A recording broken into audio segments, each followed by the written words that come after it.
Welcome back. In this section of the course, we will be going over Elastic Compute Services. This is very important for the exam.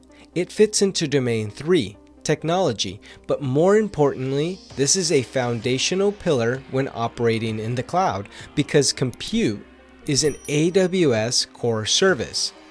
But what is an EC2 instance? And how do you even launch or create one?